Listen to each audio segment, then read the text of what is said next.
Order of operations. Let's review our order of operations. First, we start with parentheses or any other grouping symbols such as brackets. Next, we have exponents. Then we have multiplication and division from left to right. Multiplication doesn't always come before division. We perform the operation that comes first when reading the expression from left to right. Lastly, we have addition and subtraction. We also evaluate these operations depending on what comes first when reading the expression from left to right. Evaluate the following expression. -7/10 plus 0.15 divided by -0.125. We have two different forms of rational numbers here. We have a fraction and we have decimals. Let's make sure that our rational numbers are in the same form. So I'm going to convert the fraction to decimal form. 7 divided by 10 is 0.7. I'm going to rewrite the rest of the expression. Now let's consult our order of operations. The first thing that we have is parentheses. I see two pairs of parentheses here.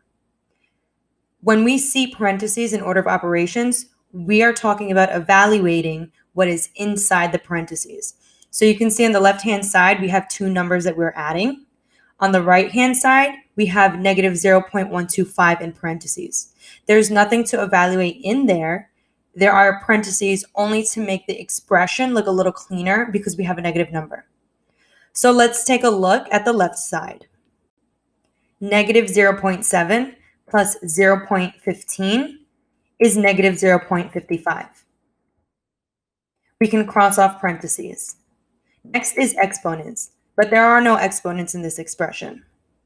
Next is multiplication and division from left to right. I only have division, so I can evaluate that. -0.55 divided by -0.125 is 4.4. So I can cross off multiplication and division. And I don't have anything left, I just have my answer. So I can cross off addition and subtraction as well. And my final answer is positive 4.4. Evaluate the following expression. 2/3 minus 5/6 all over 3/4. Let's remember that all of our fractions also represent division. So I can also say this as 2/3 minus 5/6 divided by 3/4. Let's consult our order of operations. First, we must do what's in the parentheses. We have 2/3 minus 5/6. To subtract these two, I'm going to find common denominators. I know that I can multiply 2 and 3 times 2 so that my denominator becomes 6. That will become 4/6. 4 minus 5 is -1. Let's keep the denominator 6. This is all over 3/4. So we have already evaluated what's in parentheses. We can cross that out. We can also rewrite this expression with division instead of a fraction bar. So -1/6 divided by 3/4. Next is exponents. I don't see any, so let's cross that out. Next is multiplication and division from left to right. I only have division, so let's divide. To divide fractions, we multiply by the multiplicative inverse.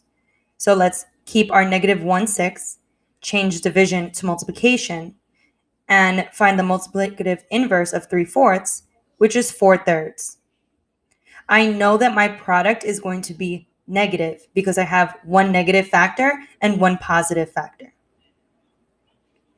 1 times 4 is 4, and 6 times 3 is 18. I did multiplication, division. There's no addition or subtraction. We have our answer, but let's simplify. 4 and 18 are both divisible by 2. So 4 divided by 2 is 2, and 18 divided by 2 is 9. Our final answer is -2/9. Evaluate the following expression. 2/3 plus 1/2 times 8 plus 3 1/4. Let's refer to our order of operations to evaluate this expression. First, we start with parentheses. So I know everything that's not in parentheses, I'm going to bring down. We have 8 plus 3 and 1/4. That will give us 11 and 1/4. I can cross out parentheses. Next is exponents. There are no exponents, so we're going to cross that out as well. Next is multiplication and division from left to right. So I see multiplication, but I don't see any division. Let's remember that when we have a number next to something in parentheses, that indicates multiplication. So next, we are going to evaluate 1/2 times 11 and 1/4. Now, I'm going to choose to turn that 11 and 1/4 into an improper fraction so that we can multiply.